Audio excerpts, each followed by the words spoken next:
Pernahkah Anda mengalami file korup saat mengirimkan data? Tentu sangat menyebalkan, bukan?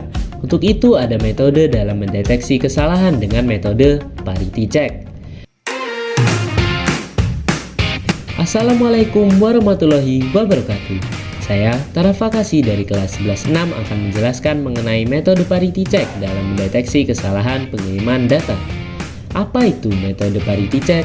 Merupakan metode mendeteksi masalah single bit error atau kesalahan perubahan satu bit pada data dengan menambah satu bit pada data yang dikirimkan di sebelah kiri, disebut sebagai parity bit. Nah, terdapat dua jenis parity check, yaitu parity check ganjil dan parity check genap. Jika jumlah bit 1 adalah ganjil, maka ditambahkan parity bit 1 saat pengiriman. Apabila banyak bit 1 ganjil saat diterima, maka tidak ada kesalahan. Jika genap, maka dapat diidentifikasi ada kesalahan. Jika jumlah bit 1 adalah genap, maka ditambahkan parity bit 0 saat pengiriman. Apabila banyak bit 1 genap saat diterima, maka tidak ada kesalahan. Jika ganjil, maka dapat diidentifikasi terdapat kesalahan. Nah, metode ini dapat menemukan apakah ada kesalahan atau tidak dalam pengiriman data. Lalu, bagaimana cara menemukan letak bit yang terdapat kesalahan? Untuk itu ada metode parity block. Metode ini dilakukan dengan cara menambahkan parity bit pada tiap baris dan tiap kolom pada paket data yang terdiri dari beberapa byte. Sebagai contoh berikut, terdapat 7 byte dan 7 bit tiap byte-nya. Di kolom 1 atau paling kiri diberi parity bit tiap kolom saat pengiriman sesuai jumlah bit 1.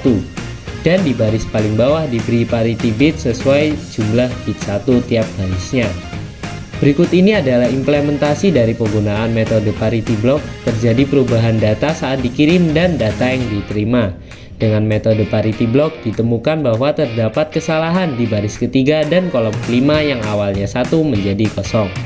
Nah, dengan metode parity check dalam mencegah dan mencari kesalahan ini dapat dengan cepat menemukan kesalahan karena prosesnya berbasis biner. Cara ini juga mudah untuk direalisasikan dalam bentuk hardware karena sederhana dalam melakukan analisis dan penggunaannya pada sistem.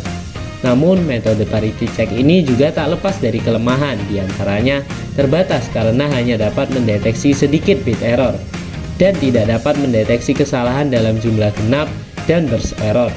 Metode ini juga berpotensi tidak akurat karena terdapat 50% probabilitas kesalahan akibat kurang handalnya dalam mendeteksi dan perbaikan error.